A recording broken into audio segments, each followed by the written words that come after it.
han estado de vacaciones, otros no. Creo que alguien estaba aquí. Creo que nadie ha estado tanto día libre, ¿no? Supongo que han hecho las clases prácticas, avanzar los grupos que lamentablemente les ha tocado en Semana Santa. Si no, tienen que recuperarlo. Vamos a hablar de un tema importante sobre... No va a faltar un paciente que va a tener que enfrentarse con estas características, con una hemorragia digestiva, ya sea alta, baja o intermedia. La causa puede ser una úlcera, pero lo más importante es saber reconocerlo, identificarlo y darle la primera evaluación inicial, y las primeras decisiones que ustedes van a tomar van a ser las que probablemente hagan que este paciente pueda vivir o no. Bien, vamos a revisar justamente el manejo terapéutico de la enfermedad ulcerosa y hemorragia digestiva para este año. Vamos a actualizar algunas cosas. Como verán, tenemos algunas guías de práctica clínica que son los consensos, ¿no? La mejor evidencia posible como recomendación son las guías, pero individualizando, son recomendaciones. Pues bueno, hacer énfasis porque no podemos tomarlos ciegamente las recomendaciones. Como verán, las guías de la ACG, de la Asociación Americana de Gastroenterología, ha establecido guías para lo que es hemorragia digestiva alta en el 2021, baja ya un poco más antiguas, que se han actualizado para quienes quieran revisarlas, profundizar en el tema. Se los dejo aquí. La guía IETSI de salud también están aquí, se ha actualizado también en el 2024. Las guías europeas de endoscopía también están ahí, le hemos puesto. Hay una revisión de Lancet para enfermedad ulcerosa péptica. Y la última que salió el año pasado, que es un estado del arte de las guías británicas, la BMG, que es justamente para hablar de hemorragia digestiva alta. ¿Listo? Como estado del arte. Vamos a tomar lo mejor de las guías, si bien yo los voy haciendo la revisión y haciendo hincapié en algunas cosas que se repiten, que son algunos puntos en común, algunas recomendaciones de acuerdo a la metodología y rigor científico que tiene cada uno. Hay algunas definiciones, pero vamos a hacerlo de otra manera. Miren, sabemos que la hemorragia digestiva ante todo paciente puede ser varicial y no varicial. ¿Cuál de las dos mata más? ¿Cuál de las dos tiene mayor mortalidad? La varicial. Ya, la varicial. Pero dentro de la hemorragia digestiva varicial, la fisiopatología es la hipertensión portal. Todo paciente con hipertensión portal no necesariamente solo va a tener varices a nivel esofágico, puede tener a nivel esófago gástrico, puede tener una gastropatía por hipertensión portal, o puede tener varices ectópicas en todo el tracto intestinal, ya sea intestino delgado como intestino grueso, colon. La hemorragia no varicial acá se divide clásicamente en tres. La hemorragia digestiva alta, que ya sabemos que tiene la mayor prevalencia, 85%, que el punto de reparo es por encima del ángulo de Treitz, ¿no? Sobre todo en la parte final, en la cuarta porción del duodeno, ¿no?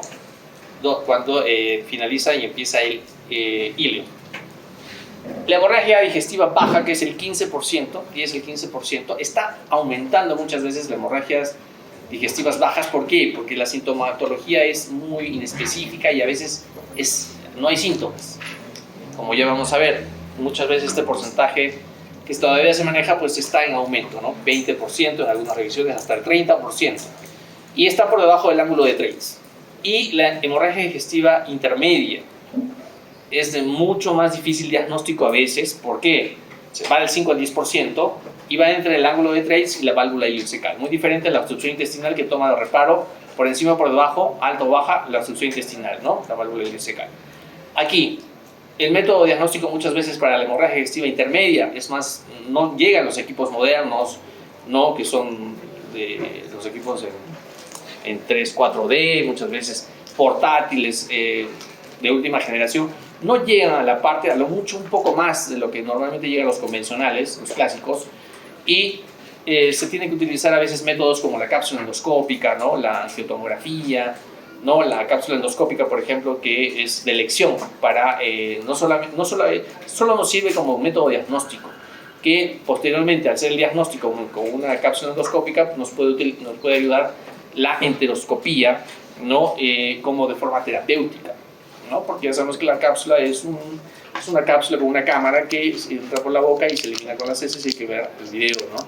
Que toma unos 2 días, dependiendo del tránsito intestinal, en visualizar todo, ¿no? Y determina el lugar de la lesión, y continuamos con probablemente una enteroscopía con o sin angiotomografía, con contraste. Ahora bien, este tema de la hematemesis y las melenas siempre ha generado también alguna confusión. Por ejemplo, toda melena no es sinónimo o es hablar de hemorragia digestiva alta. Pero a pesar de que seguimos en la actualidad, muchos creen que siempre va a ser una hemorragia digestiva y solamente se va a indicar una endoscopía alta. No es así.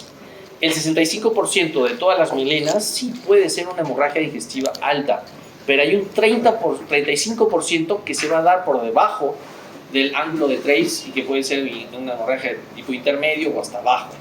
Entonces, no toda melena significa hemorragia digestiva alta por encima del ángulo de Trace. Cuidado.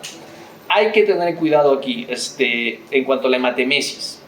Acá el color de la hematemesis, si es un rojo claro, rutilante y un rojo oscuro, me va a determinar, por ejemplo, si es un rojo claro, probablemente el sangrado sea un sangrado arteriolar o de una varice, ya sea esofágica, gástrica, ¿no?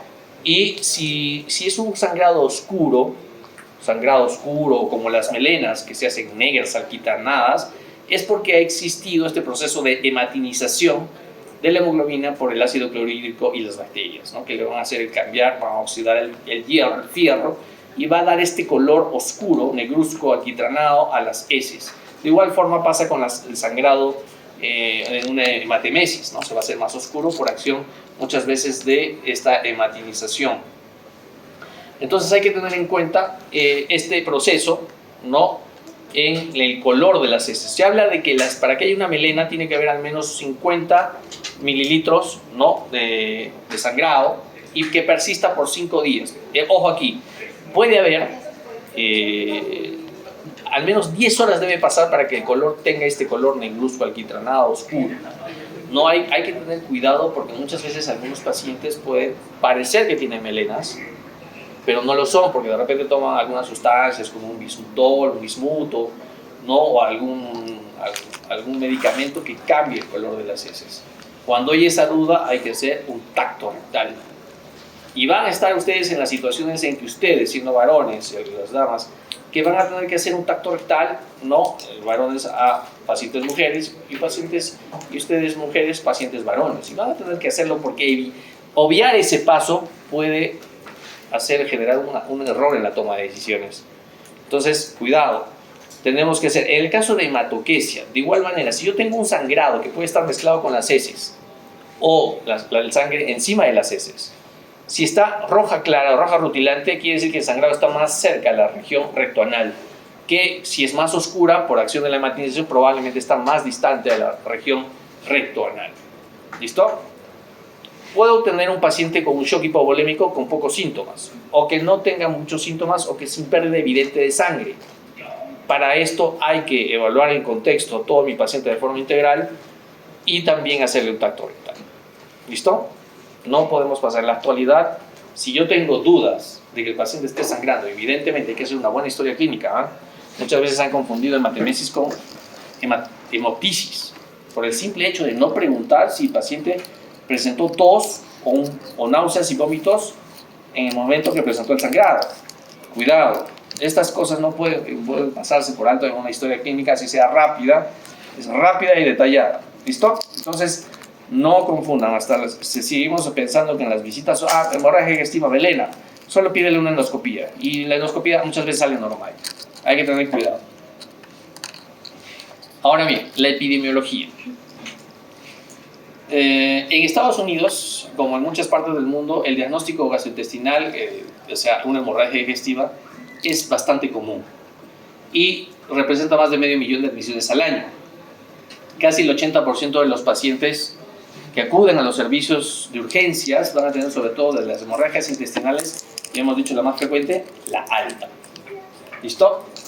Eso nos dice la guía ACG del 2021, Y la guía de salud del 2024 nos habla también que es una emergencia para los que quieran ser gastroenterólogos. Acá hay bastante trabajo.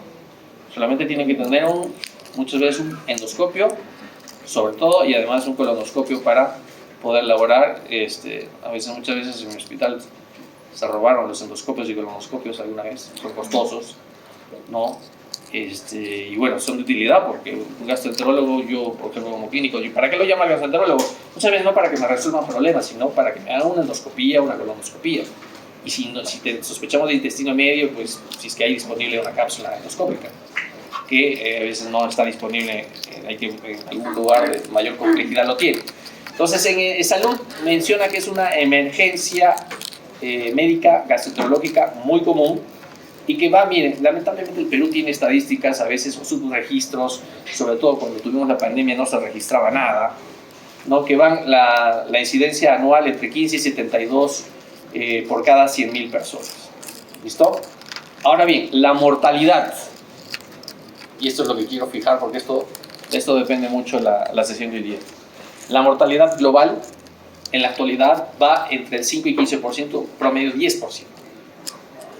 ¿Cuál dijimos que tiene mortalidad más elevada? La mortalidad es la hemorragia digestiva varicial, que va del 15 al 50%, la no varicial del 5 al 13%, y como global dijimos el 10%.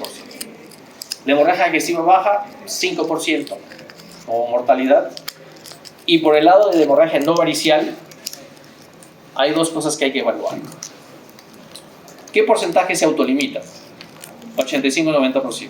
¿Y qué porcentaje sigue sangrando, continúa sangrando o presenta una recidiva? 10 a 15%. Pero hay algo que siempre menciono y siempre hay que aclarar, y esto lo sabemos los clínicos, los gastroenterólogos. El 10% de mortalidad en los últimos 50 60 años no ha variado. No se ha movido, a pesar que antiguamente se utilizaba una manguera con agua helada para controlar eso hace muchos años. Y en la actualidad disponemos de equipos modernos, hasta con inteligencia artificial, que cambia de colores para ver el sangrado en tiempo real, entre 4D, ¿no? En fin. Pero a pesar de la tecnología que está más al alcance, se mantiene el mismo 10% de mortalidad. Entonces, ¿a qué se debe estas estadísticas que permanecen igual a lo largo del tiempo? ¿A qué sucede? Se da responsabilidad del paciente y la pirámide poblacional con mayor cantidad de pacientes adultos mayores. ¿Será que la automedicación está más a la mano en todas las partes del mundo y se consume más cantidad de AINES o medicamentos en general? ¿Será porque el paciente pues no cumple las indicaciones y bebe licor, mezcla medicamentos, interacción de medicamentos con licor y otros? ¿Será que el médico no está capacitado como se debe y no sabe utilizar los equipos, o hay un exceso de confianza en la tecnología, o no lo sabe interpretar? ¿Por qué se mantiene este 10% inalterado a través del tiempo? Que da lo mismo utilizar una manguera con agua helada que un endoscopio de última generación. ¿A qué se debe? La responsabilidad de quién es, del paciente, del médico, es compartida. ¿De quién es la responsabilidad? Ustedes me dirán, pues el paciente que no cumple las indicaciones, o el médico pues que no tiene disponible muchas veces los equipos, que se los roban. ¿Sí? No. Acá está la respuesta, y este es el problema que siempre, y justo acabo de terminar la clase anterior y cometemos el mismo error. Este es el error, que pensar que el 90% de los pacientes se autolimitan, porque ustedes van a estar, así como ahora, seguramente algunos de sus compañeros que están haciendo el internado y el próximo año, un domingo a las 2 de la mañana después de Semana Santa, por no decir otra cosa, vienen tomando licor, etc. La población a veces entra en excesos y llegan con una hemorragia digestiva en la madrugada. ¿Y qué sucede? Ustedes van a pensar que el 90%, como muchos manejan esta estadística, ha tenido una melena, una hematemesis, está aparentemente estable, se debe autolimitar y lo mandan a la casa. Y es más, ni siquiera tienen gastroenterólogo a la mano. Es más, a las 3 de la mañana no va a haber muchas veces un gastroenterólogo allí donde a ustedes al costado en el hospital, no lo van a tener. van a tener que llamarlo si es que lo necesitan, hacer una endoscopía en la madrugada, y ustedes se ponen en la situación de 1001 trámites y se confían, y piensan, será por el 90%, se van a autolimitar. Justamente el problema está en el otro lado, en el 10 al 15%, que hay un porcentaje del 10 al 15% que los pacientes van a seguir sangrando y que coincide con el mismo 10% de mortalidad. O sea, ¿quién tiene la responsabilidad? El médico, por exceso de confianza y pensar que este paciente no le va a pasar nada, que se va a autolimitar, o que ya está parando, que ya tranquila señora, póngale su omeprazol, ya va a pasar, vaya a la casa y me avisa. No. Y es más, si evaluamos si tiene signos de inestabilidad hemodinámica, este paciente no se puede ir a la casa. Es más, tengo que hacerle, probablemente sí, si estoy en esa situación, una endoscopía de urgencia inmediata. Llamaría al gastroenterólogo, que donde venga tendrá que hacerla, la endoscopía alta, no solamente diagnóstica sino terapéutica. Así que por favor, si yo tengo un paciente con inestabilidad hemodinámica, el paciente probablemente está presentando melenas, hematemesis permanentes, este paciente no se va a la casa y lo tengo que hospitalizar y hacerle una endoscopía inmediata para evitar que ese 10% siga a través del tiempo. ¿Listo? Es por eso que quería entrar en esto, por más que parezca simplemente números, y no como alguien dijo, no, doctor, se hizo todo lo posible, pero no llamé al gastroenterólogo, le puse fluidos, sangre, omeprazol, pero se murió. Y él me dijo, sí, pues, la mortalidad es 10, 1 de cada 10 fallece. Estaba, doctor, pues en las estadísticas, uno siempre se tenía que ir. ¿Así vamos a pensar? No, pero a veces escuchamos decir eso, lamentablemente. Pero imagínense que fuese un familiar, que fuese uno de nosotros. No puede suceder eso. No puede seguir pasando que se sigue pensando de esa manera.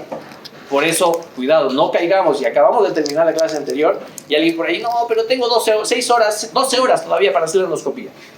No podemos caer en eso si evaluamos bien a mi paciente y sabemos si está con inestabilidad hemodinámica. Ese estudio Prometeo de Italia 2013 es un gran estudio con gran número de pacientes en el que se quería determinar las causas del sangrado, a la endoscopía. Se vio que de largo la prevalencia, el mayor número de casos la causa era una úlcera péptica. En primer lugar, la úlcera duodenal y la úlcera gástrica en segundo lugar. Seguía las erosiones, las neoplasias, el síndrome de Mallory-Weiss, que de repente alguno experimentado, un sangrado por desgarro de la mucosa esofágica, por vómitos, intensos, esofagitis, que muchas veces hay que evaluar, no siempre, a veces es un Mallory-Weiss. Empieza así, pero muchas veces puede terminar en una hemorragia mucho mayor. Las úlceras anastomóticas, la úlcera de Lafont, que es justamente una alteración de los vasos, sobre todo a nivel de la submucosa, tejido gástrico, que en vez de que a medida que ascienden los vasos a la superficie se hacen más de menor diámetro, pues no, más bien permanece de un gran diámetro o tiene un mayor diámetro que aumenta el riesgo de sangrado, a medida que se acerca a la superficie.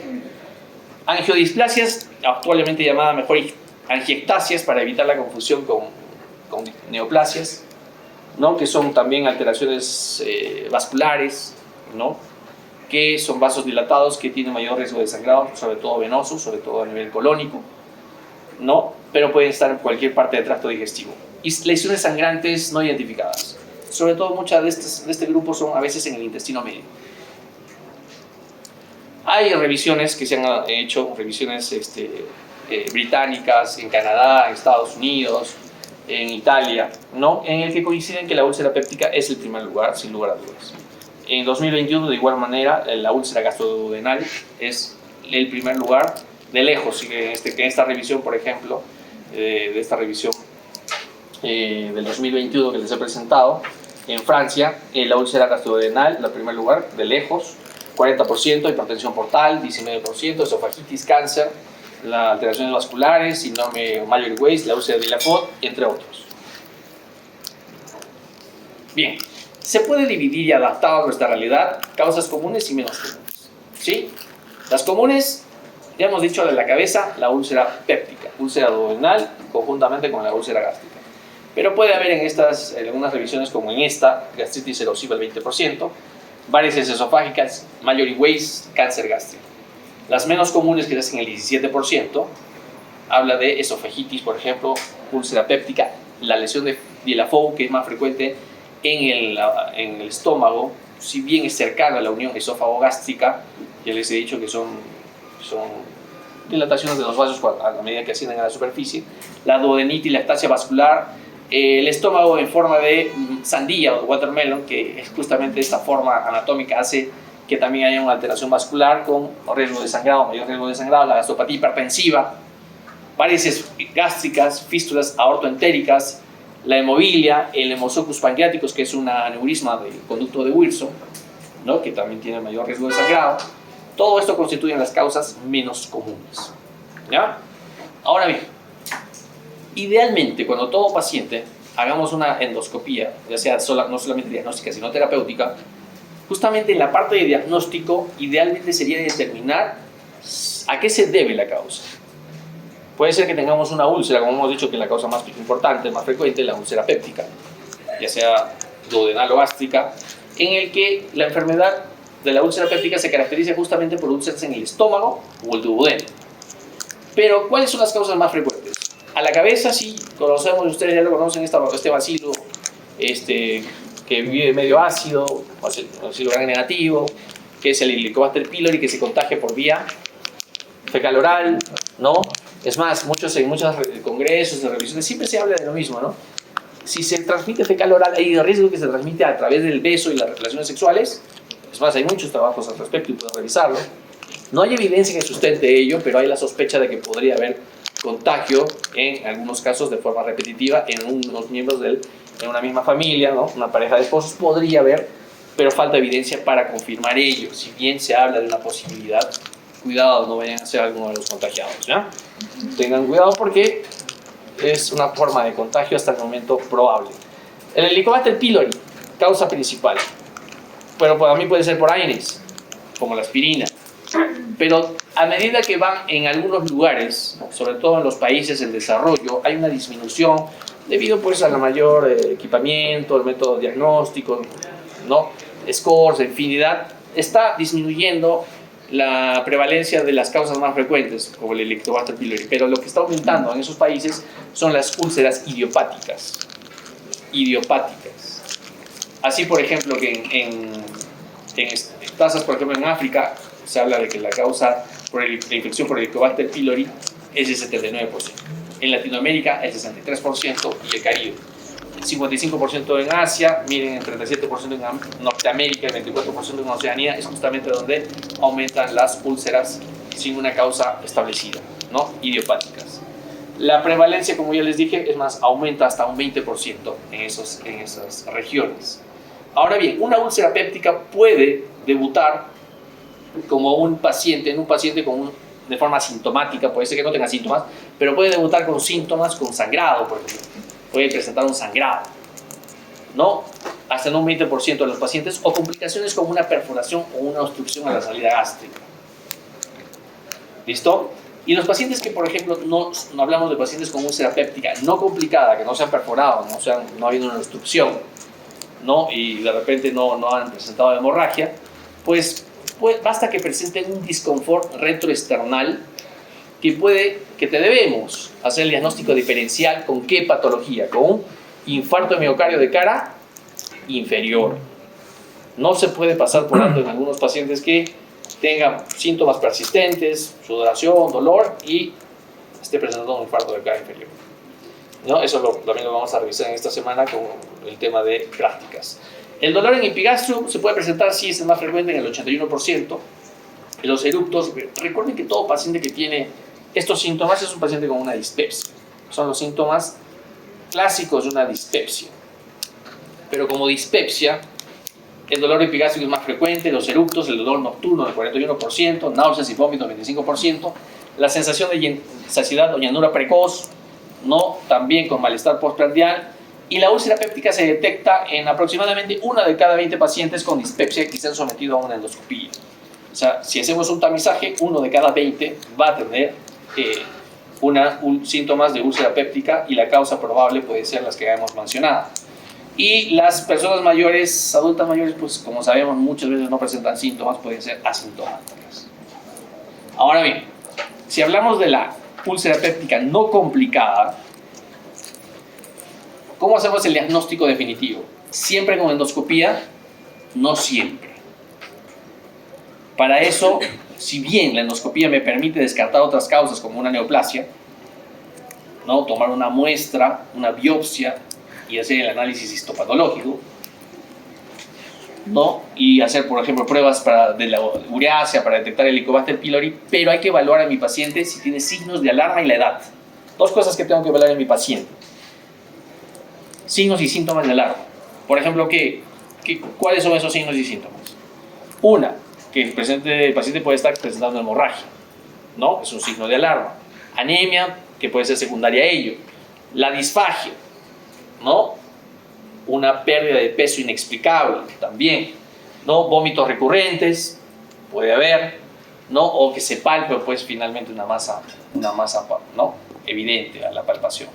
Pacientes menores de 50 años y que no tengan estos signos de alarma, la endoscopía no es obligatoria.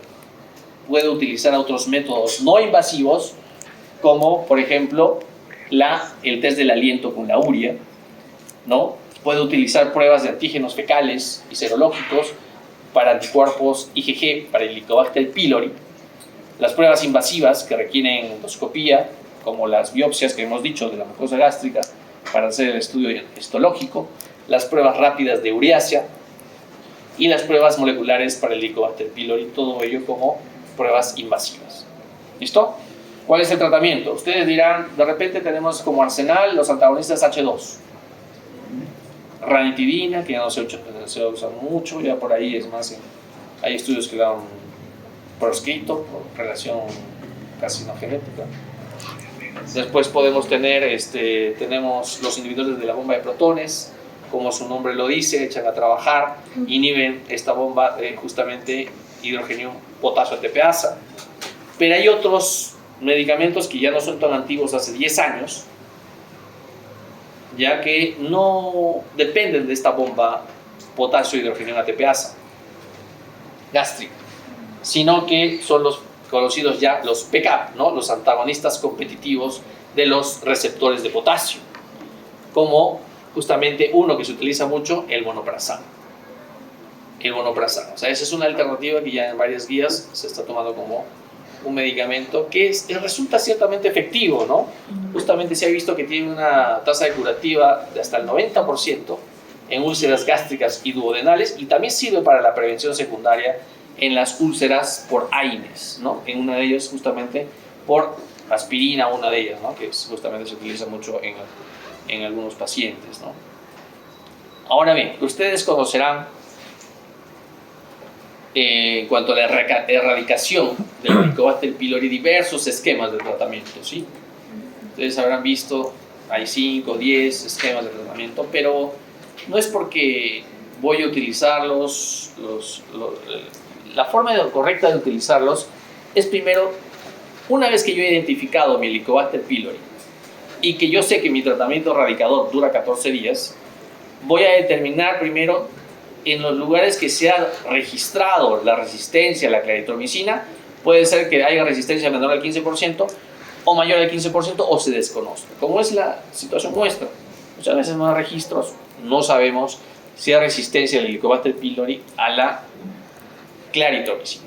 En el caso de resistencia menor al 15%, se utiliza un esquema de mucha utilidad como es la triple terapia con claritromicina. ¿Cuál es ese esquema? Inhibidor de bomba de protones, claritromicina y amoxicilina. Recordando que los inhibidores de bomba de protones, según algunas guías como las que he mencionado, sobre todo las británicas, mencionan que no hay diferencia entre inhibidor de bomba de protones si se da a las dosis adecuadas dependiendo del paciente. No debería haber si uno es superior a otro, a pesar que en algunas revisiones salen que uno tiene mayor efectividad, ¿no? En cuanto a diferentes pacientes, pero las guías, por ejemplo, de este tipo de temas no hacen diferencia. Entonces, yo tengo una triple terapia con claritromicina si la resistencia es menor al 15%. Esa es mi terapia de primera línea. Por el otro lado, si la resistencia se desconoce o es más del 15%, ahí tenemos 2 hasta 3 esquemas de tratamiento, que es una, la terapia concomitante, que se los dejo aquí, inhibidor de bomba de protones, claritromicina, amoxicilina y metronidazol, o la terapia cuádruple con bismuto, ¿no? Que es esta, que es bastante utilizada, por ejemplo, en nuestro medio, que es inhibidor de bomba de protones, bismuto, tetraciclina y metronidazol, ¿no? Entonces, si no funcionara la primera línea de tratamiento, o resulta ineficaz, hay una segunda línea de tratamiento en el caso que no funcione la terapia triple con claritromicina o la terapia concomitante o híbrida, que es justamente ir a la misma terapia que les digo, que es la terapia cuádruple con bismuto. Pero también por el otro lado, en las que hay resistencia más del 15% o se desconoce, se puede utilizar la terapia con levofloxacino, que es una cuádruple o triple terapia, que se los dejo aquí, ¿no? Con levofloxacino cuádruple terapia, que es además de la levofloxacino, inhibidor de bomba de protones, amoxicilina y bismuto. Y si no funciona todo ello, ¿qué sucede? Hay que analizar desde el punto de vista de modelos de resistencia del Helicobacter pylori. Y analizando la susceptibilidad de la resistencia, se puede utilizar una opción válida, es la rifabutina. La rifabutina es un grupo de medicamentos de las rifamicinas, que es justamente un inhibidor de la ARN polimerasa dependiente del ADN bacteriano susceptible, para lo que es justamente darle una terapia conjuntamente, como vemos aquí, con inhibidor de bomba de protones y amoxicilina. Evidentemente, eso es a medida que vayamos avanzando en el algoritmo, tanto de primera, segunda, tercera línea, y que no resulten a veces de forma efectiva.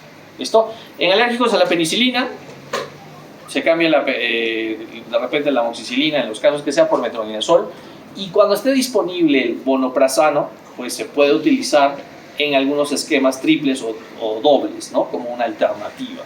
Como ya les he dicho, es una alternativa rentable a lo que son los inhibidores de bomba de protones. Ahora bien, hemos llegado aquí en el manejo inicial, y esto les compete a ustedes, porque ustedes, como siempre sucede, a mí me pasó y seguramente a muchos ustedes cuando hagan el internado, cuando estén solos muchas veces, cuando sean de repente estén en el CERUS como jefes de su puesto de salud, porque ustedes van a ser los jefes, ¿no? Van a encontrarse a veces en situaciones en las que ustedes tienen que tomar la decisión como jefe del servicio. Entonces, la pregunta que puede suceder o el caso que puede venir es que tengo un paciente, 2 pacientes, uno de ellos que tiene 75 años y que viene a las 3 de la mañana, después de toda esta semana de excesos que probablemente ha sucedido entre comidas y bebidas, y viene otra paciente, una dama de unos 25 años, que también ha tenido sus excesos en este fin de semana y llegan los 2 a las 3 de la mañana del amanecido lunes para hoy. Entonces, los 2 vienen presentando hematemesis y melenas. Los 2. Pero la pregunta que siempre se hace es, ¿a cuál van a atender primero a esa hora? Son los únicos pacientes que tienen en ese momento. ¿A la jovencita de 25 años? ¿O al paciente de 75 años? Que tienen también, probablemente tienen una hemorragia digestiva, los 2, ¿no?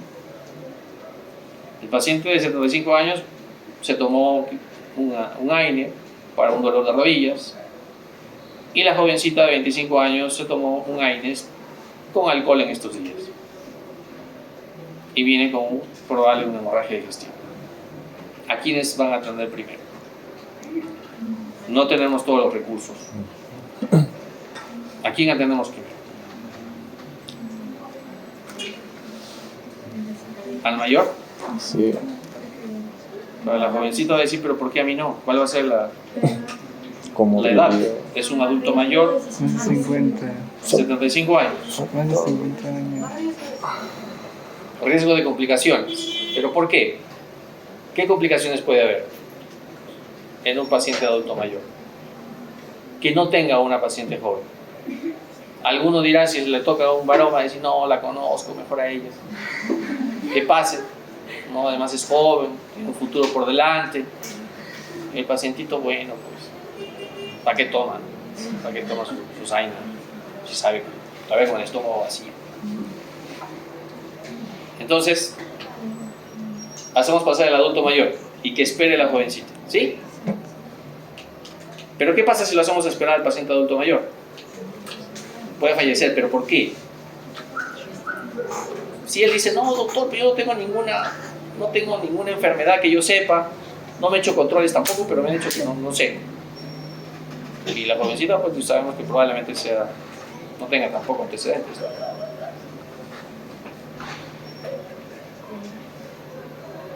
O da lo mismo. Alguien me dijo, no, por eso de decidir a un paciente joven sobre el mayor porque tiene un futuro por delante, no, pues no estamos en situación de triaje de guerra o de situaciones de varios pacientes a la vez y cuál le vamos a dar la prioridad. No, tampoco estamos en esta situación. Entonces, deberíamos darle la prioridad entonces aquí, al paciente Mayor. a la jovencita. No, Mayor. Ya, al mayor. ¿Pero por qué? Porque se puede morir, ¿por qué? Perforación, Alguien me dijo, sí, pues sus células son más viejas. ¿Sí? Así vamos a decir.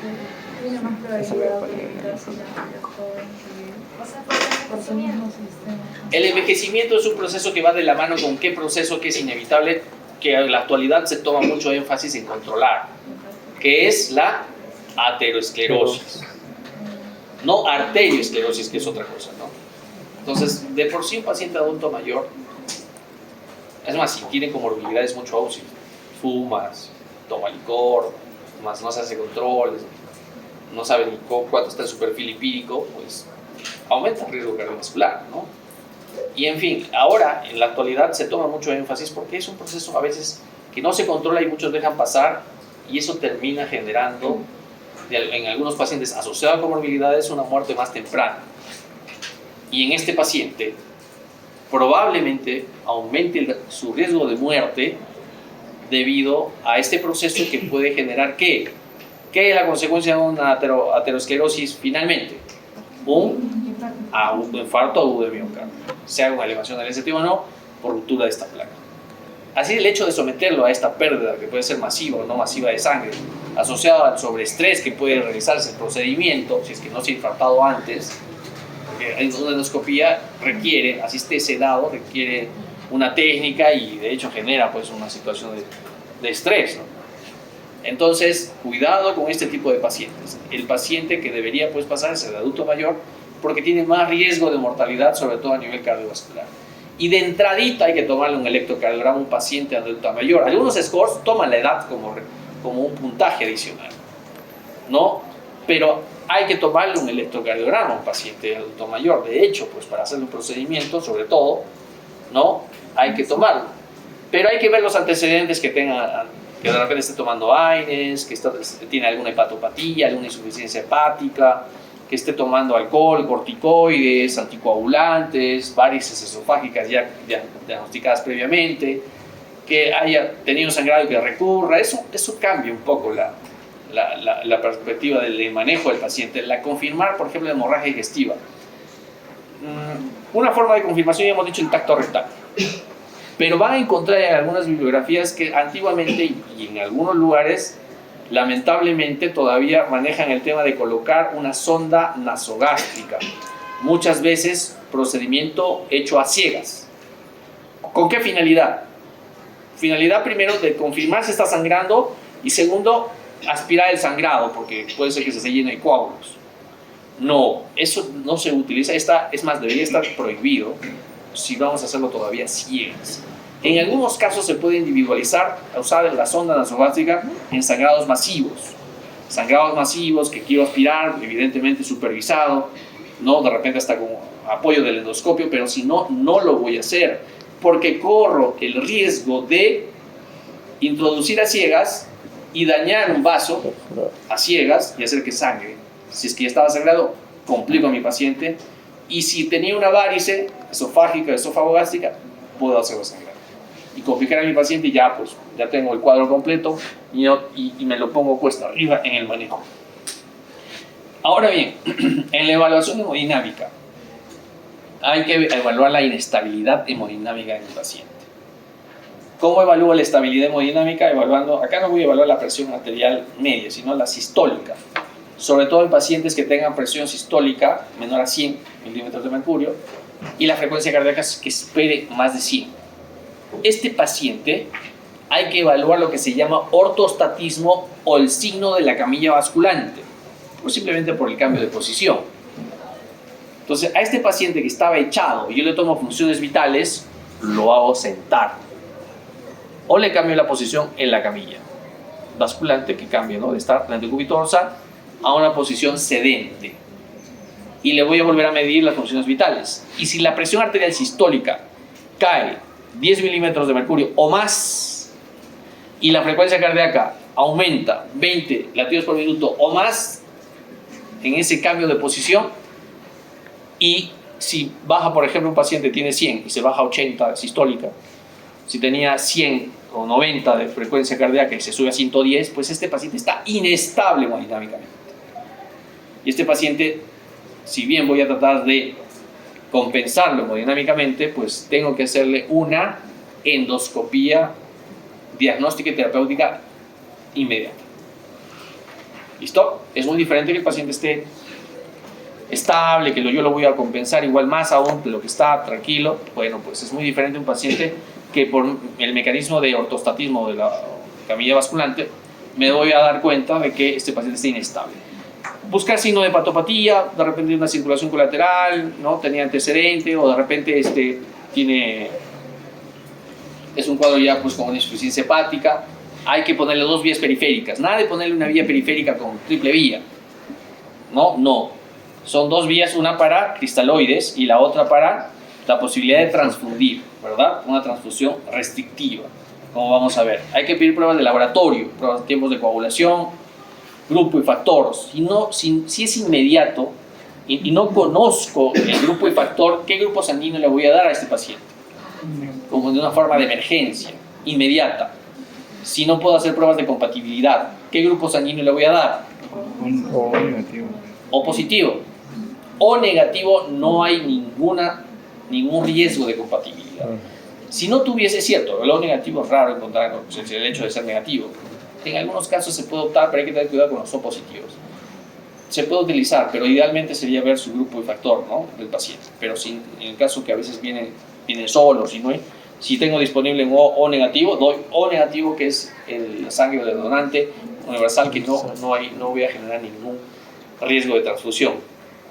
Riesgo de transfusión como ¿qué? Hemólisis, anafilaxia, trali, taco, ¿no?, infecciones, ¿no? Bien, entonces, ¿cuáles son las medidas de resucitación? Darle cristaloides. Las guías no enfatizan o no hacen la diferencia entre cloruro de sodio y lactato de renque. No, lo que tengan a la mano va a tener que ser de utilidad con la idea, el objetivo de compensarlo hemodinámicamente si hay hipoperfusión, ¿no?, más hipotensión arterial. Es la medida inicial más eficaz para reducir la mortalidad. Y se puede considerar la intubación en orotraqueal, a pesar que algunos indican que no es de rutina, no siempre hay que evaluarlo, porque puede ser que el paciente esté agitado, con trastorno de la conciencia, y se puede aspirar y generar una neumonitis aspirativa por la sangre. Pues hay que, en algunos casos, intubar al paciente y hacerle la endoscopía estando en UCI, en cuidados intensivos, ¿sí? Y se le puede dar omeprazol en bolo, endovenoso 80 miligramos, y la transfusión restrictiva. ¿Por qué se llama? Había una clase que teníamos de transfusión restrictiva, que hablábamos un poco del detalle. ¿Por qué se habla de transfusión restrictiva? Se prefiere a la transfusión liberal. ¿Por qué? Porque es el valor de punto de corte 7 o menos, ¿verdad? Porque comparativamente los ensayos y los estudios han comparado transfundirlo de forma restrictiva a un valor solamente por debajo de 7, si no está con una cardiopatía y si no tiene una hemorragia activa, y si yo le doy una transfusión con ese punto de corte por debajo de ese valor, comparativamente con un valor de 9 o 10, la mortalidad no cambia, es igual. Pero lo que hay, la ventaja, es evitar los riesgos de las transfusiones con valores más altos. Evitar riesgos como, por ejemplo, los que he mencionado, TAC, las infecciones, angioedema, hemólisis, en fin, de transfusiones a veces innecesarias. Por eso es restrictivo, sabiendo que un paquete globular sube aproximadamente de 1 a 1.5 gramos, ¿no?, de hemoglobina. ¿Listo? Salvo que el paciente tenga una enfermedad cardiovascular preexistente o esté en una hemorragia activa. En estos casos, por ejemplo, si es así, el valor es por debajo de menor o igual a 8, para mantener un valor de 9 a 10. A pesar que en algunas guías, como vamos a ver, hay un poco de variación de 9, pero normalmente lo que las guías recomiendan, hasta la mayoría de guías, son 8, y si no es el caso, estable, sin hemorragia activa, ni cardiopatía, menor o igual a 7 como transfusión restrictiva. ¿Listo? Esto, por favor, que quede claro. La valoración hemodinámica, creo que han tenido la clase de shock también, ¿no? Se puede dividir, ya sabemos, en hemorragia leve, moderada, grave y masiva, dependiendo de la pérdida de la volemia en porcentajes. Puede ser que esté sintomático o una pérdida de la volemia del 10%, que puede estar entre el 10 y el 25% con una pérdida de la volemia, y que el paciente solamente todavía tenga la presión sistólica mayor a 100 y la frecuencia cardíaca menor a 100. Entonces, ¿pero dónde está el problema del ortostatismo o de la camilla basculante? En el cambio de un paciente de hemorragia moderada a grave. Porque justamente cuando ya la presión sistólica cae menor a 100 o está en el límite de 100 de sistólica, ahí es donde puede ser determinante, de acuerdo a mi evaluación, que el paciente, ¿no?, concluye yo que es un paciente inestable hemodinámicamente.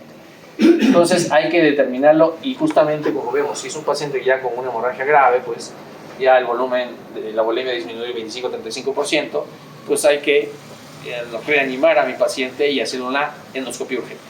La hemorragia masiva, al menos el 35% ha habido pérdida de la volemia, ¿no? Evidentemente la presión sistólica estará por debajo de 70, la PAM igualmente estará muy baja, y la frecuencia cardíaca ya estará más alta, ¿no?, más de 120. Entonces, de acuerdo a esta cantidad, ojo, es lo que más o menos las guías establecen cuánto de líquidos yo le voy a pasar. Pero eso varía un poquito a la actualidad. Ahorita vamos a ver. Una vez que yo he hecho la primera evaluación inicial y la reanimación, hay que estratificar el riesgo y determinar en qué momento voy a hacer la endoscopía. ¿En qué momento voy a hacer la endoscopía? Si lo voy a hospitalizar o no, ¿no? Porque no todos los pacientes los voy a hospitalizo. Y hay que utilizar las escalas. Aquí las escalas que más se recomienda es la escala de Glasgow-Blatchford, que coinciden, creo que casi todas las guías, en recomendarla como una score que no solamente me predice mortalidad, sino que indica la necesidad endoscópica. Es así que un valor menor o igual a un punto en la escala de Glasgow-Blatchford indicaría con una alta sensibilidad y especificidad que el paciente puede salir de alta con seguimiento con signos de alarma. Pero si el paciente tiene un puntaje mayor o igual a 2 puntos, pues este paciente tiene que estar hospitalizado, ¿no?, y hacerle una endoscopia, porque tiene un riesgo de mortalidad y de resangrado. Hay una puntuación de Rocal, que también básicamente predice la mortalidad y tiene componente preendoscópico y postendoscópico. Esto es de mayor utilidad sobre todo para los gastroenterólogos que hacen endoscopías. Nosotros desde la parte clínica y ustedes de repente no nos va a ser de mucha utilidad el de Rocal. El de IMS 65, que sí utiliza la edad, a diferencia de Glasgow-Blatchford, no usa la edad, ya hemos dicho que debería, pero por eso están surgiendo otros que puede ser que en un futuro cercano lo utilizamos en vez de Glasgow-Blatchford, que en este caso pues evalúa no solamente la mortalidad, predice la mortalidad, evalúa la albúmina, el INR, el estado mental, la presión sistólica, la edad superior a 65 años. Hay otro score, el ABC, también, que predice la mortalidad de acuerdo a porcentajes, ¿no? Y la puntuación de Oakland, que es utilizada ¿para qué? Para hemorragia digestiva baja. Al igual que el Glasgow-Blatchford era de menor a igual a un punto, para darle de alta, el de Oakland, de 8 puntos o menos, puedo darle de alta con seguimiento, ¿no? Ese es el único que al menos las guías mencionan que está al menos validada para las hemorragias digestivas bajas. Y ya les he dicho, las hemorragias digestivas bajas están siendo emergentes, aumentan más la prevalencia en los últimos años. Acá están los scores del Glasgow-Blatchford. Acá están los parámetros: urea, hemoglobina, presión sistólica, si tiene melenas, insuficiencia cardíaca, hepatopatías. Acá el de Rocal con su componente preendoscópico y postendoscópico les da puntaje, manejo más que nada de especialidad. El IM 65 que evalúa justamente la edad, 65 años, mayor igual.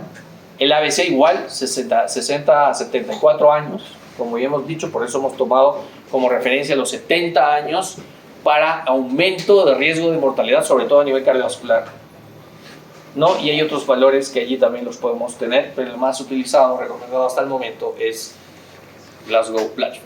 ¿Listo? Ustedes habrán escuchado hablar hasta el cansancio de John Alexander Harris Forrest, ¿sí? Que en 1974 salió su primera publicación no solamente porque establecía una clasificación del tipo de lesión, sino para establecer el riesgo de resangrado a las 72 horas. Por ahí salió alguna revisión, por ahí se leyó que no le habían dado mucha importancia, pero debido a que a través de los años creo que se le ha dado la razón a Forrest, que es una clasificación muy dinámica y que funciona hasta el momento actual, es por eso que sigue vigente y es de mucha utilidad para clasificar la lesión y el riesgo de resangrado. Es así que un Forrest 1A es un sangrado en chorro, 1B un sangrado en sábana, 2A un vaso visible, un 2B un coágulo adherido, 1C una mancha adherida, pigmentada y un fondo limpio como un Forrest 3. Para lo que son varices esofágicas, las de Baveno, es una clasificación en extenso, hay guías completas de Baveno, Baveno 6, Baveno 7, en fin, pero acá les dejo la clasificación para varices gástricas, la clasificación de Sarin, y las varices esofágicas, la clasificación de Los Ángeles. Siempre van a leer allí, Forrest tanto tiene el paciente, ya sabemos qué tipo de lesión tiene y el riesgo de resangrado y qué tratamiento debió haber recibido este paciente por el simple hecho de conocer Forrest. Pero también puede ser que en algunos casos tengan lesiones adicionales conjuntamente, como las lesiones esofagitis, lesiones esofágicas, y acá tenemos una clasificación de Los Ángeles que se utiliza bastante también. Es así, por ejemplo, que Forrest establecía que el hallazgo endoscópico de una úlcera péptica permitía predecir la probabilidad de resangrado en las próximas 72 horas y en consecuencia puede impedir que esto suceda. ¿A través de qué? Una terapia endoscópica o una terapia farmacológica. Es así que si yo tengo un Forrest 1A y 1B con sangrado en chorro en capa, ¿qué porcentaje de riesgo de resangrado? 55% que resangre este paciente. Este paciente de por sí tiene que recibir terapia endoscópica. Si tiene un 2A, un vaso visible en la base, tiene un riesgo de resangrado del 45%, terapia endoscópica. Un 2B, coágulo adherido, tiene un 20% de resangrado, en el que acá hay que individualizar o recibir una terapia endoscópica o solamente terapia farmacológica. En los dos últimos, sea 2C y 3, son terapias farmacológicas con riesgo de resangrado de 10 y menos del 1%, respectivamente. ¿Listo? Entonces la probabilidad de que se encuentre el origen del sangrado en las primeras 24 horas es bastante alta si se hace en este tiempo, o más de igual al 85%. Y estas son contraindicaciones, si bien se toman como absolutas, podrían tomarse en algunos casos relativas, como haber tenido un infarto de miocardio en las 48 horas previas, un estado de coma, una insuficiencia respiratoria severa, o que tenga una perforación, una complicación, una subluxación atoraxoidea. ¿Listo? Hay que tomarlo con cuidado, pero creo que la clasificación de Forrest, si ya que ustedes la conocen, simplemente basta que me digan es 1A y yo ya sé que este paciente ha tenido que recibir terapia endoscópica, ha tenido un 55% de riesgo de resangrado y por eso se ha recibido este tipo de terapia endoscópica, y ahí voy, qué tipo de terapia endoscópica debe haber recibido, y ahorita vamos a ver eso. Ahora bien, ustedes tienen la posibilidad de ir preparando al paciente para una endoscopía. Hay una preparación o un tratamiento médico preendoscópico que hay que realizar y ustedes tienen que tomar la decisión de hacerlo. Mientras viene el gastroenterólogo y estén solos o ya sean médicos en adelante, hay que ir avanzando con el tratamiento preendoscópico. Cada minuto que pasa, sobre todo si es un paciente inestable, pues es vital. Se recomienda la infusión de eritromicina como un tratamiento preendoscópico. La eritromicina se da en una dosis de 250, pasarlo en 5 a 30 minutos, entre 20 a 90 minutos previo a la endoscopía. ¿Esto qué me sirve? Es un prokinético. Es un prokinético que me permite aumentar y mejorar el vaciamiento gástrico, me permite al quien hace la endoscopía tener una mejor visualización y actúa ¿de qué manera? Sobre los receptores de motilina, ¿no? ¿Y cuál es el problema de estos macrólidos como la eritromicina? ¿Cuál es el problema? Que pueden tener o generar un QT prolongado, con algunas arritmias que pueden ser fatales, salvo que tenga el paciente antecedente, pero si no, hay que monitorizar al paciente. Y omeprazol en bolo, 80 miligramos seguidos de la infusión, 8 miligramos hora. Si el paciente tiene cirrosis o una hepatopatía crónica, una insuficiencia hepática, ¿qué hay que darle? Somatostatina.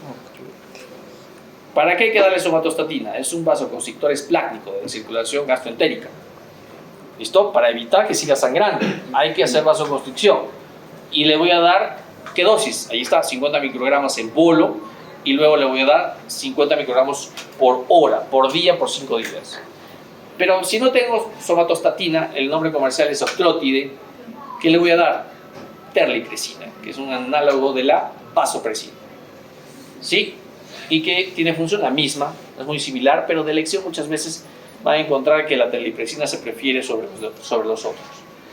Acá hay que dar antibióticos en un paciente con hepatopatía crónica, porque estos pacientes fácilmente hacen infecciones.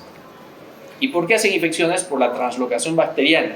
Entonces, de arranque, además de la eritromicina, le voy a dar, además del vasoconstrictor, antibióticos. Porque se ha visto que si no le damos, aumenta la mortalidad y empeora el pronóstico. ¿Y qué le voy a dar? Quinolonas. Puedo darle norfloxacino o ceftriaxona si hay evidencia de que hay resistencia elevada a los fluoroquinolonas. ¿Qué más? Los tiempos. Y esto es lo que justamente les voy a recalcar otra vez, y ese es el error que se cometió hace un rato. Si yo tengo un paciente con inestabilidad hemodinámica, este paciente, por más que yo logre compensarlo, la endoscopia es inmediata.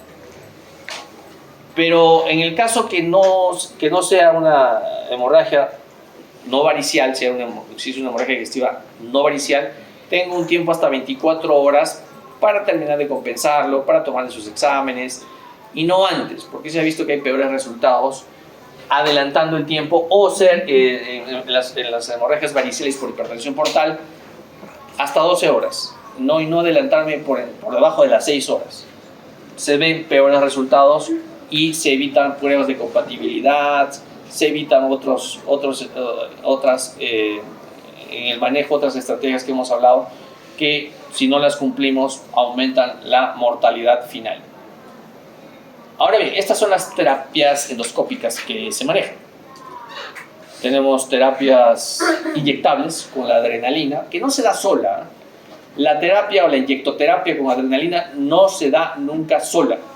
Se complementa con otra terapia, ya sea se pueden usar sustancias esclerosante como el polidocanol, alcohol, letonramida, pero pueden utilizarse métodos combinados con la adrenalina, por ejemplo, sustancias esclerosantes, la ablación térmica, la electrocoagulación, la probeta o tubo de oro o caliente, el argonplasma, el clip, el hemoclip, las bandas elásticas que son métodos mecánicos, y por ahí también se describe el spray hemostático en polvo, que son medidas muchas veces temporales, que se pueden utilizar, ¿no? Si es que se va utilizando previamente hasta lograr otro, o si dispone de otro método. O también el over the scalp clip, que es método del obésico, que es un clip grande, metálico, que sirve para lesiones mucho más grandes, hasta 2 centímetros, o perforaciones, que es una cubierta que mantiene el endoscopio y que la puede colocar sobre las lesiones grandes y hacer una compresión y hemostasia a la vez. Ahora bien, la elección. ¿Cómo voy a elegir? La evidencia que dice de la elección, si bien ustedes de repente, algunos serán gastroenterólogo aquí, otros de repente como noción debemos saber que hay métodos térmicos de contacto que son los que están en el recuadro verde los que tienen menor riesgo de resangrado y mortalidad comparado con no recibir una terapia endoscópica. No se recomienda una sobre la otra, pero ya hemos hablado que los mejores serían una electrocoagulación bipolar, una sonda caliente y una inyección de etanol absoluto, de contacto. Pero las que no son de contacto, como la colocación de clips, coagulación a argón plasma y electrocoagulación monopolar, muestran resultados similares, pero son de alguna forma en estudios de menor calidad. Y la electrocoagulación monopolar, que vemos allá, se asocia con mayor lesión de tejido. Al no ser de contacto y al no ser fino en la forma tópica del contacto del tejido, muchas veces esta coagulación puede generar más lesión tisular. Ahora bien, ¿qué dice la guía de salud? Y ETSI, ya para ir avanzando y cerrando.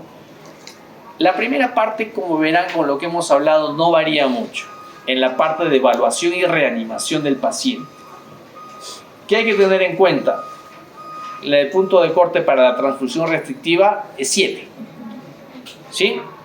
Salvo que el paciente no tenga una cardiopatía isquémica o hemorragia activa. En esos casos, no, menor a 9 en esta guía. Si el paciente tiene sangrado masivo y inestabilidad hemodinámica, ya hemos dicho que podemos cristaloides y preparar la transfusión de paquete de glóbulos rojos. Pero si el paciente está inestable y es masivo el sangrado, hay un método de rescate, sobre todo en el sangrado varicial, ¿no? Que si a la endoscopía o de repente no hay forma de controlarlo, se utiliza este método y está establecido en varias guías, en las británicas como en esta también, que es la sonda de Sengstack en Blackmore, que son 2 balones, uno a nivel esofágico y otro a nivel gástrico, que se van a inflar, ¿no? El más grande es a nivel esofágico, porque justamente ahí están mayor probablemente las varices esofágicas. Y se van a inflar y se van a colocar y se van a retirar a las 24 horas y es una medida de rescate. Una vez que estabilizo a mi paciente, evalúo el riesgo con mi Glasgow-Blatchford, ¿verdad? ¿Y cuándo le doy de alta a mi paciente? Cuando el puntaje es de 0 a 1, con signos de alerta, ¿no? De alarma. Si sangra, si algo pasa, pues que venga. Pero si tiene un puntaje de 2 o más, o sea, mayor a 1, este paciente se hospitaliza. Se hospitaliza y le empiezo a dar omeprazol, en bolo y luego infusión, como vemos allí. Y si se sospecha de una hemorragia varicial, antibióticos para evitar ¿qué cosa? Translocación bacteriana, infecciones, mayor riesgo de mortalidad, peor pronóstico. ¿Listo? Ciprofloxacino, ¿no? En la dosis de 200 miligramos cada 12 horas, o ceftriaxona, sobre todo en los pacientes con Child-Pugh, cirrosis hepática B y C, y que tenga alta probabilidad de resistencia a las fluoroquinolonas.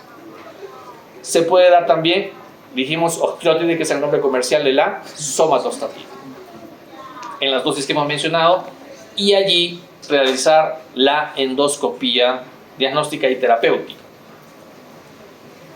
La ACG es muy similar, no voy a enfatizar, solo aclara que ahí puede haber unos falsos negativos en el Glasgow de 0 a 1, como también más del 1% en el Glasgow mayor a 2, igual a 2 puntos. Sobre todo me puede dar falsos positivos este puntaje en el caso que requieran transfusión, intervención hemostática o que lleguen a la muerte. Sí, pues no es infalible los scores, es indudable que pueda haber algunos falsos negativos. Y esto me va a determinar si se va de alta con el puntaje menor o se omite en el hospital. ¿Cuál es la diferencia acá? Que no está recomendada de forma rutinaria, como vimos en la guía de salud, darle inhibidor de bomba de protones. No está recomendada. Y es más, se pone hasta en contra del uso. Es más, si es varicial, mucho menos, porque el mecanismo es la hipertensión portal, no es el ácido clorhídrico. Y hay que hacerla en la hemorragia no varicial, la endoscopía dentro de las 24 horas, ¿no? Y dependiendo del hallazgo, si hay hallazgos endoscópicos de bajo riesgo, ¿no? Se puede dar de alta, ¿no? Si no hay sangrado o hay una úlcera de base clara, solamente es una erosión, pequeñas lesiones, alta. Si es que son lesiones o hallazgos que no son de bajo riesgo, más bien tiene una hemorragia, ha tenido varios, una neoplasia, pues se hospitaliza, ¿no? Ni hablar. ¿Qué dice la de salud? Finalmente la actual, la del 2024. La del 2018 no ha cambiado en sí. Básicamente acá salen muchas preguntas de examen porque resume muchísimo de lo que otras guías a veces no lo toman en detalle.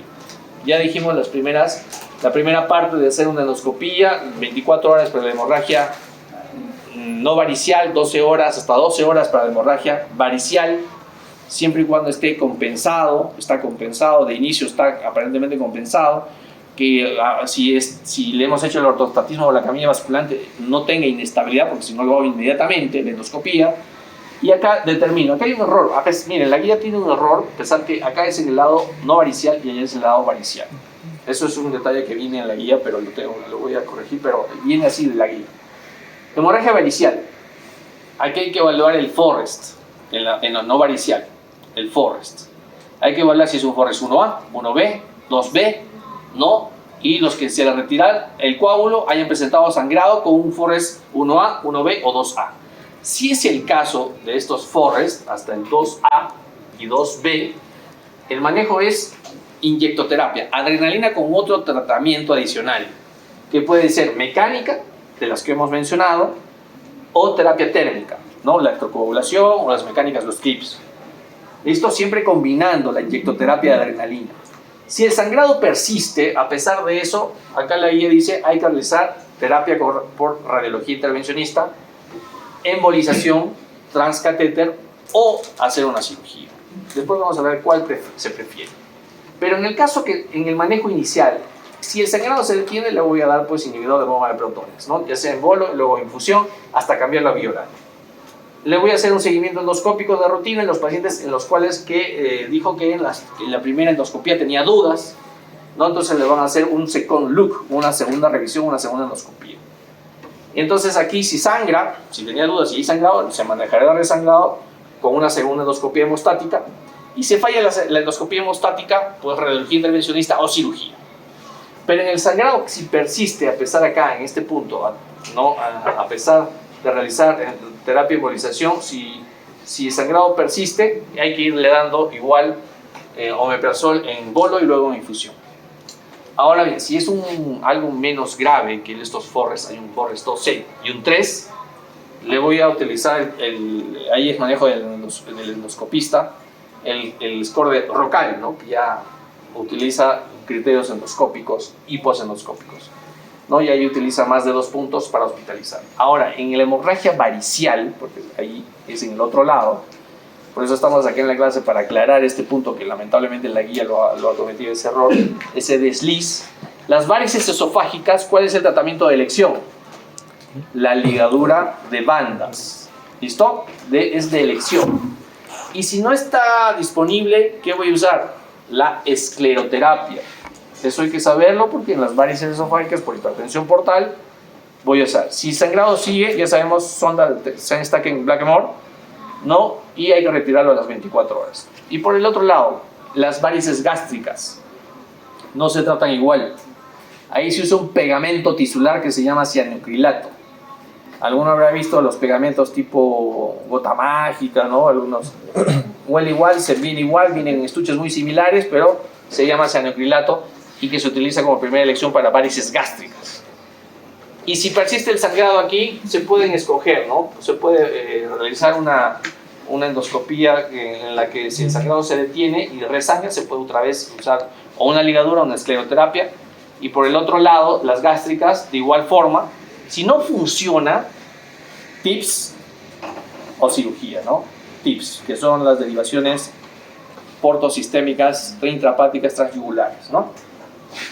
Entonces, esto muchas veces requiere tiempo, ya son últimas medidas que se pueden utilizar, pero hay que agotar las primeras. Y esta es la guía, la última. Acá la guía, yo les invito a revisarlo, si bien esta guía es la última que se salió en 2025, que trata de englobar en un solo algoritmo todo.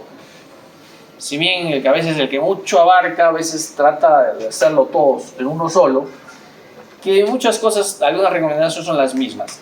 Quizás lo más importante a considerar es aquí. Siempre en la resucitación el ABCD. Siempre. Yo cómo evalúo, cómo doy mis cristaloides en una reanimación inicial. Al comienzo dijimos de acuerdo a mi valoración hemodinámica, ¿no? Si perdía más o menos el 10%, 20%, íbamos a dar esa cantidad de volumen. Pero acá menciona que deberíamos darle, si está inestable hemodinámicamente, el paciente está con hipotensión arterial, hay que darle 500 mililitros de cristaloides y evaluar. Luego de otros 500, y si no, ¿por qué? ¿Para qué es esto? Para evitar la sobrecarga hídrica, individualizar. Acá también la transfusión de menos de 7, ¿no? Igual acá enfatiza igual el score, en la estratificación de riesgo, el score de Glasgow-Blatchford igualito, es lo mismo. Pero acá da la opción de una terapia de los hemopills, que son píldoras, son como unas cámaras endoscópicas, pero le llaman hemopills, para evitar hacer endoscopías, ¿no? Que son invasivas, y lo hacen sobre todo en los scores de Glasgow-Blatchford que se van a dar de alta. Esa opción no invasiva la da como una alternativa. Acá todo este recuadro habla del manejo de la coagulopatía en la forma preendoscópica. Por ejemplo, si el paciente tomaba aspirina, solamente evitar suspender. Si es de forma primaria, la suspendo, pero si es de forma secundaria, pues tratar de evitarlo. Si recibe clopidogrel como inhibidor P2Y12, pues si es en terapia dual o tiene un alto riesgo cardiovascular, evitar suspenderlo, suspender los anticoagulantes. Si recibía warfarina, pues dar el complejo protrombínico. No se olviden que el complejo protrombínico no es igual que dar plasma fresco congelado, ¿verdad? El complejo protrombínico, que muchas guías lo ponen, por ejemplo acá como PCC, es simplemente un complejo de derivados de la vitamina K como procoagulante, ¿verdad? Solamente los derivados de la vitamina K, 2, 7, 9 y 10. En cambio, el plasma fresco congelado, cuando no tengo este complejo protrombínico, porque el problema es la warfarina, ¿no? Justamente no tengo de vitamina K. Entonces, si no tengo el complejo protrombínico, daré pues plasma fresco congelado, porque contiene igual, bueno, tiene todos los factores de coagulación, tiene todos. Pero a veces está disponible este complejo y se puede dar. ¿Listo? Acá propone también, ¿se acuerdan que dábamos eritromicina como prokinético, como preendoscópico? Pues acá, además de eso, si no lo tenemos, o no se debe dar por QT prolongado, paciente cardiópata, pues podemos dar la metoclopramida. Antiguamente se utilizaba este prokinético que aumenta el peristaltismo a nivel de tránsito tracto intestinal alto, pero tiene, como sabemos, la metoclopramida efectos adversos extrapiramidales. El paciente a veces se siente nervioso, con mareos, náuseas, sensación de desvanecimiento, que muchas veces no se utiliza. Bueno, acá da una alternativa, ¿no? Después acá, ¿cuándo reiniciar la terapia? Una vez que hemos suspendido, ¿cuándo reiniciar la terapia de antitrombótica?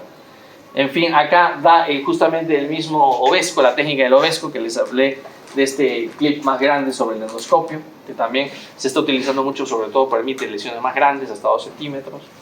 En fin, esos son los grandes cambios en sí, que no son tantos, pero que ciertas variaciones. Y acá el NEWS, ¿no? Como les dije, acá el NEWS, ¿se acuerdan del NEWS? Con la nueva guía de sepsis, que primero dijeron una cosa, luego dijeron otra, que ya lo había adelantado la revista de Lancet, que deberíamos utilizar NEWS y dejar de lado un poco de QSOFA.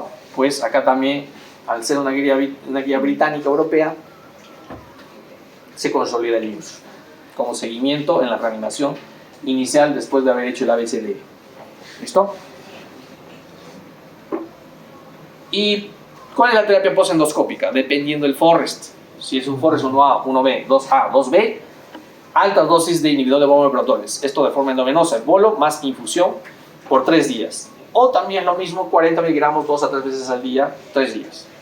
Luego pasar a vía oral. Y luego, si es un Forrest 2C y 3, y en algunos casos 2B, una terapia estándar vía oral de inhibidor de bomba de protones. Y este es algo importante a considerar. En sangrados recurrentes, posterior a una endoscopía exitosa, se prefiere hacer el second look o la segunda endoscopía terapéutica. ¿Por sobre qué? Sobre la cirugía o la embolización arterial. Es más, el orden es segunda vista, segunda endoscopía, si no funciona, una embolización arterial transcatéter y al final la cirugía. Esa es la recomendación en ese orden, pero se prefiere una segunda endoscopía terapéutica. Y finalmente, ya para llegar a la parte de causas de hemorragia digestiva baja, que hemos dicho que es emergente, que está aumentando. ¿Por qué? porque se están diagnosticando más y tienen menos síntomas. Muchos de ellos, por ejemplo, la diverticulosis colónicas, si no es descartando una diverticulitis, ¿no? Que a veces se conoce como la apendicitis izquierda, si no tiene síntomas, como en la mayoría de casos, va a simplemente presentar sangrado, que puede ser masivo, un sangrado por divertículos colónicos. Entonces, ¿cuál es lo más común que vamos a atender? Son las hemorroides, sí, tanto internas o externas. Las hemorroides. Fisuras anal, siempre con dolor, que es el síntoma característico de un paciente con fisura anal. Y las colitis infecciosas autolimitadas. Pero en mayores de 60 años, un paciente que yo veo, un adulto mayor, con sangrado que no necesariamente es oscuro, puede ser rojo rutilante, debo pensar en primera posibilidad de divertículos colónicos. Segunda, las angiectasias, ya no llamadas, es mejor llamadas angiectasias antes angiodisplasias, ¿no? Que son malformaciones vasculares, ¿no? Que se pueden dar sobre todo a nivel colónico, pero pueden darse en todo el tracto gastrointestinal. Cáncer, pólipos, colitis isquémica. En menores igual a 60 años, está aumentando en el diagnóstico también la enfermedad inflamatoria intestinal, la enfermedad de Crohn y la colitis ulcerativa. Divertículos colónicos también, cáncer, pólipos y colorectal. En niños, ¿cuál es lo más frecuente encontrar? Pólipos. El divertículo de Meckel y finalmente la intussusección o obstrucción intestinal. Menos comunes, las angiectasias o tumores intestinales, las malformaciones arteriovenosas tipo Weber-Rendu-Osler, las vasculitis IgA tipo, ya antiguamente llamada Heno-Schollen, ¿no? Pero se ha cambiado un poco el nombre, ¿no? Porque hemos dicho que nada de epónimos, y en algunos casos, individualizando en hemorragias masivas, se puede usar la sonda nasogástrica supervisada para aspirar coágulos o sangrado, solamente en estos casos de hemorragias digestivas probablemente bajas. Dijimos que está en aumento, en algunas revisiones hasta el 40% de reportes de hemorragias digestivas. ¿Por qué? Por el tema de que son indoloros la mayoría, indoloros. ¿Cuál es? Allí igual la New England pone de lejos la diverticulosis, o sea, es la primera a pensar. Si es un paciente sin síntomas y con sangrado, pues es los divertículos. ¿Cuál es el tratamiento? La colonoscopía, evidentemente, ¿no? Y que determina hasta un 90% en los casos si se realiza tempranamente, al menos hasta las 96 horas. Se puede utilizar la angiotomografía, si es que como otro método, con o sin angiografía, y se puede usar la embolización transcatéter. Miren, este es un método de mucha utilidad porque el contraste en la zona del sangrado o la perforación o del sangrado, así sea también en los altos, permite ver el contraste claramente cómo sale a través de ese lugar donde está sangrando la lesión. Entonces permite, es un método dinámico, esta angiotomografía con o sin angiografía, y que además puede permitir la embolización transcatéter. Los otros métodos, como la enteroresonancia, la gamografía con leucocitos marcados, son métodos estáticos, que si bien se han propuesto, no son de mucha utilidad como estos, los primeros. Ahora bien, el manejo de la diverticulosis colónica, ya hemos dicho que es indoloro, es más común en el lado izquierdo, sangran más del lado derecho, pero por mayor flujo vascular. El sangrado es arterial, pudiendo llegar a ser masivo con un 40% de recurrencia. O sea, no hay que confiarse. Muchos se confían muchas veces, hasta los mismos gastroenterólogos veo que hay mucho exceso de confianza pensando que es una diverticulosis, no pasa nada. No, pueden ser masivos en algunos casos. No, en la adrenalina más en la electroconvulsión bipolar han sido efectivos como también la terapia mecánica. Ya hemos dicho que la adrenalina no va sola. Y para terminar, la angiectasia colónica angiodisplasia. Ya hemos dicho que es similar a la diverticulosis, sobre todo se da en el colon ascendente, y el sangrado es venoso generalmente, pero puede ser menos severo que la anterior, diverticulosis, y casi es la misma terapia, ¿no? La electrocoagulación, inyectoterapia, pero hay que tener cuidado con mayor riesgo de perforación del colon derecho, porque es donde se ubica más y es más delgada la capa, la pared. Terapia con argón plasma también. ¿Listo? Y en esta, para ustedes. A ver, si quedó claro.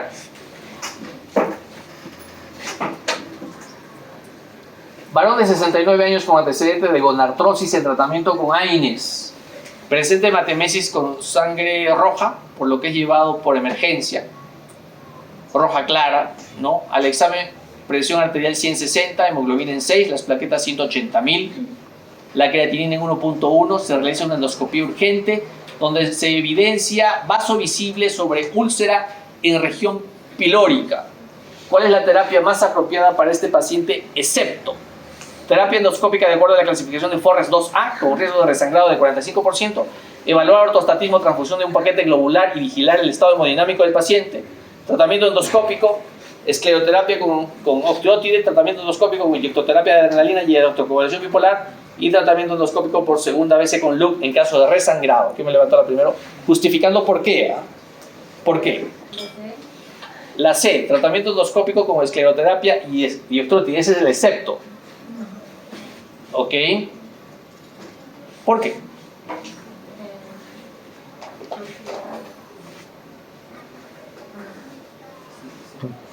Porque el nutriente es usado para... Varices. Ya, partiendo de ahí, ¿qué tipo de paciente es este? ¿Es un paciente con una hemorragia digestiva? ¿Sí? ¿Tiene hemorragia digestiva? Ya, está claro que sí, hasta la endoscopía le han hecho. Pero yo tengo que saber desde el inicio de la primera diapositiva, ¿es varicial o no varicial? ¿Tiene antecedentes? ¿Tiene un hallazgo endoscópico que me haga pensar, un examen físico que me haga pensar que es un paciente con hemorragia varicial o no?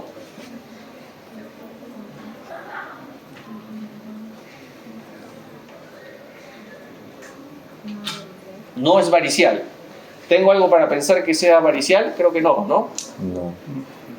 No hay, no tiene antecedentes, no me da ningún dato para pensar que no tiene estigmas de patopatía, no tiene anteriormente un antecedente de varices, o no.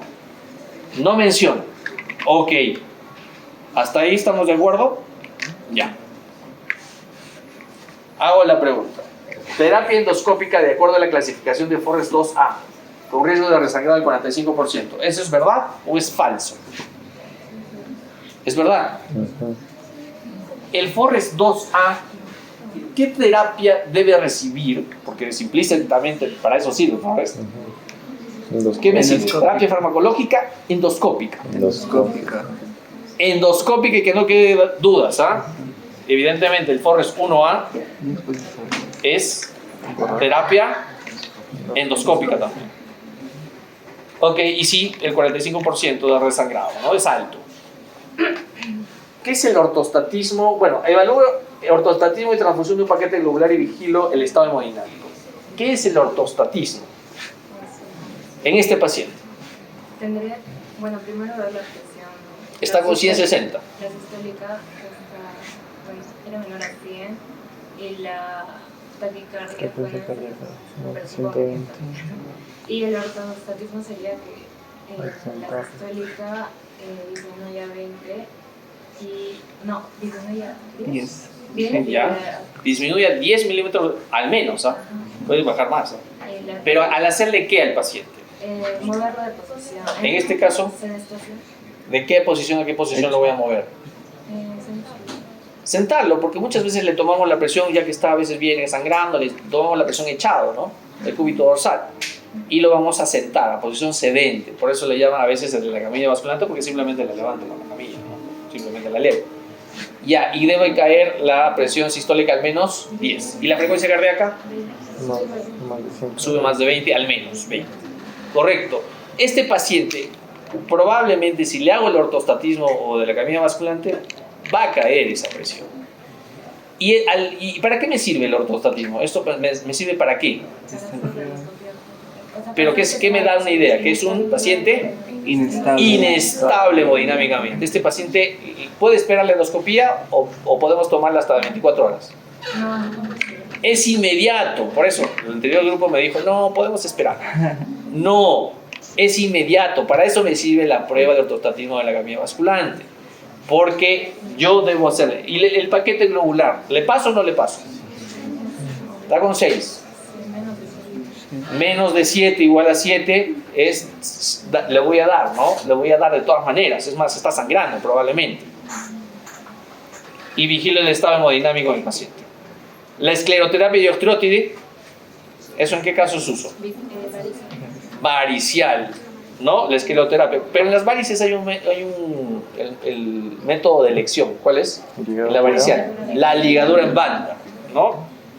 Y ahí lo sujeto. Y el ostrótide, que es un vasoconstrictor, es láctico, ¿verdad? Pero no tenemos dato para pensar que es varicial. El tratamiento endoscópico con inyectoterapia de adrenalina y electrocoagulación bipolar. Ya hemos dicho que la inyectoterapia con adrenalina ¿va sola o no va sola? Nunca va sola, siempre va con otro método. En este caso, electrocoagulación bipolar, que es un método de contacto directo, térmico. Y el tratamiento endoscópico por segunda o second look en caso de resangrado. Y si no funciona, no contiene el sangrado con un second look, ¿qué hacemos? ¿Cirugía de frente? ¿Cielo abierto? Otra, hay que repetir. Embolización transcatéter, ¿no? Le vamos a tratar de frenar a través de una embolización con sustancias pues esclerosante y vamos a frenar el sangrado. ¿Listo? No se olviden, en este evidentemente había que partir básicamente de saber si era un paciente varicial y no varicial. Por más que parezca algo más confuso, de ahí simplemente lo demás era solamente ya completarlo. Bien.